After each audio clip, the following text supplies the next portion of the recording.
Bismillahirrahmanirrahim. Assalamualaikum warahmatullahi wabarakatuh. Saya Halim Abdulaziz.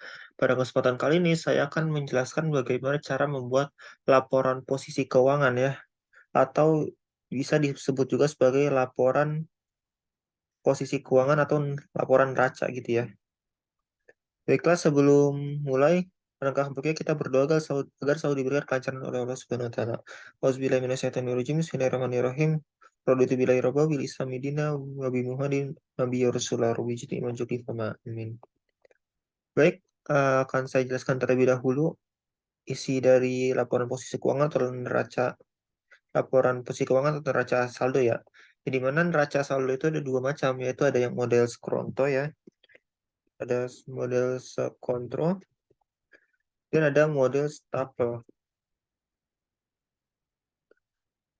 Di mana saya kan mencoba membuat model skontro, lalu saya di akhir akan menunjukkan bagaimana yang stafel. Cuman bedanya antara skronto dan stafel ini, kalau skronto ini antara aktiva dan pasifanya kanan kiri, tapi kalau yang di stafel ini aktivanya di atas, pasifanya di bawah gitu. Bedanya cuma di situ aja.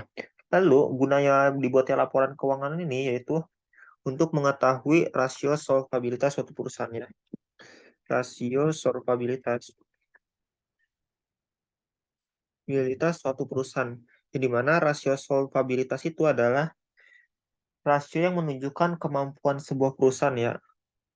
Kemampuan sebuah perusahaan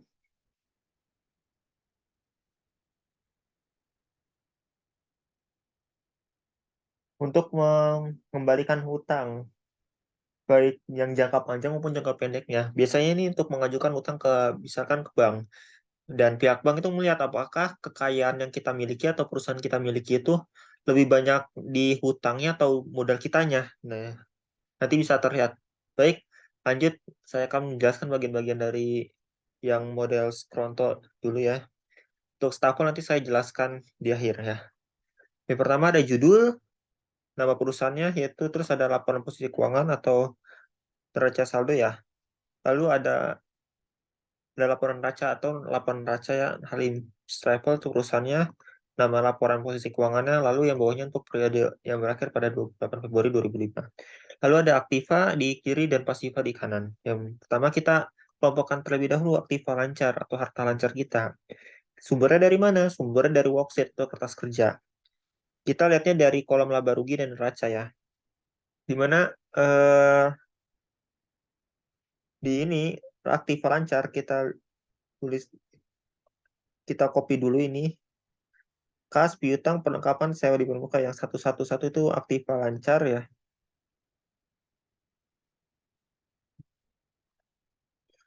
Lalu aktiva tetap kita itu 12 ya. Di nomor 12.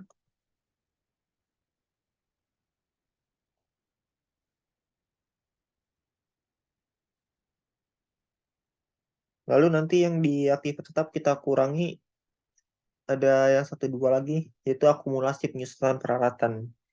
Jadi kita masukkan juga ininya. Akumulasi penyusutan peralatan. Baik, sudah.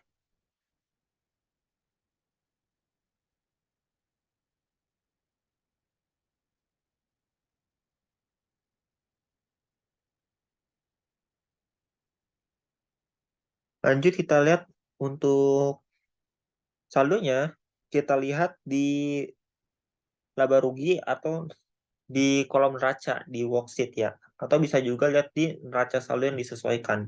Jangan lihat di yang bagian penyesuaian, jurnal penyesuaian atau neraca saldo karena itu belum diubah, belum menunjukkan sebenarnya. Baik, ini kita copy ya. Piutang, kas, piutang, perlengkapan, dan sewa di baris muka ada 4. Kita ambil dari kolom neraca saja ya.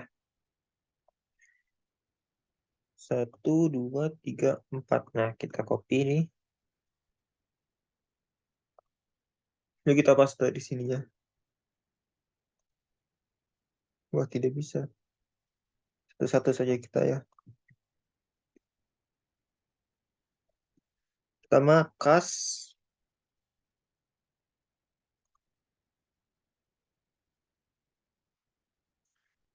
Lalu selanjutnya ada piutang kita masukkan. Lalu perlengkapan.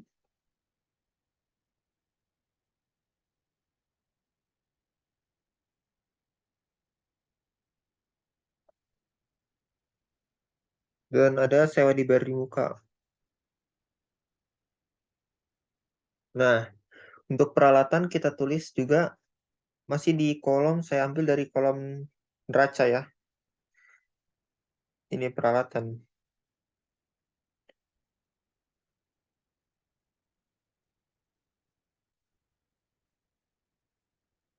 Worksheet, nah ini dia. Lalu akumulasi penyusutan peralatan, kita lihat di 1, 2. Nah ini dia. Dia itu berada di kredit, berarti dikurang deh ya, pengurang. Kalau akumulasi.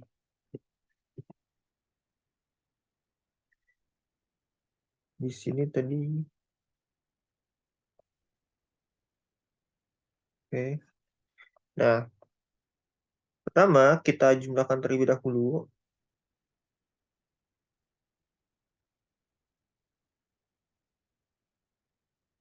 Lalu ini kita kurangi. Kalau peralatan itu dikurangi akumulasi penyusutan peralatan jadinya ya.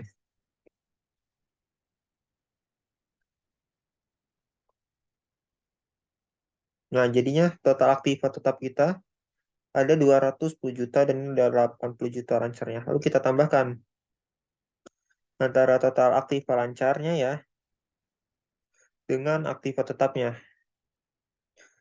Berdasarkan pada sistem Anglo-Saxon, ya di mana aktiva lancar lebih dulu dan aktiva tetap setelahnya gitu. Berbeda dengan yang sifat kontinental yang sebelumnya. Lanjut kewajiban kita lihat di berhubung perusahaan kita hanya ada utang usaha, maka kita masukkan saja yang utang usaha ini ya. Di kolom ini kita tulis utang usaha.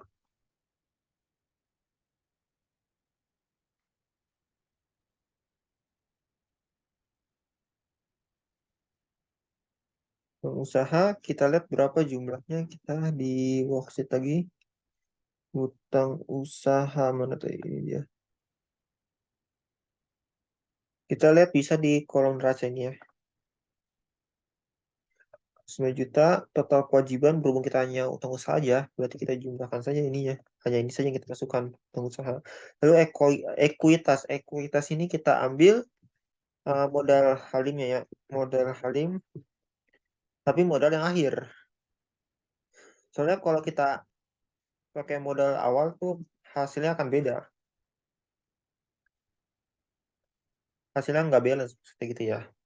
Modal akhir, maka dari itu sebelum kita menuju ke laporan posisi keuangan, kita disuruh membuat laporan laba rugi dan laporan perubahan modal. Karena modal akhir kita dapatkan dari laporan perubahan modal, bukan dari worksheet ya untuk modal akhirnya.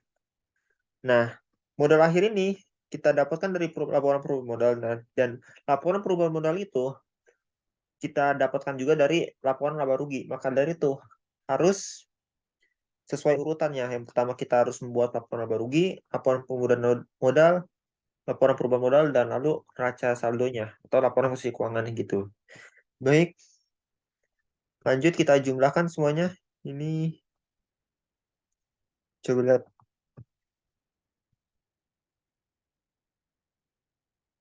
kita tambahkan di sini. Baik, hasilnya balance ya, berarti laporan posisi keuangan yang telah kita buat itu sama. Ingat ya, jadi kalau laporan posisi keuangan, modal akhir nih, kita di ekuitas pakai modal akhirnya yang dari laporan perubahan modal. Nah, ini untuk model yang skronto ya, skontro gitu. Nih ya, saya tunjukkan kayak gini. Nah, untuk yang stafel sama aja sebenarnya kayak gini juga, tapi seperti yang saya bilang di awal, aktifanya di atas dan pasifanya ini di bawah gitu. Oke, baik. Dan sisanya sebenarnya sama, cuma beda posisinya doang antara pasifan yang awalnya di kanan ya sebelah sebelahan, tapi sekarang dia ada di bawah gitu. Baik, sekian dari saya. Mohon maaf bila ada salah kata maupun pengucapan, karena yang benar dari Allah dan yang salah berasal dari diri saya pribadi. Kepada Allah saya mohon ampun. Saya akhiri. Wassalamualaikum warahmatullahi wabarakatuh.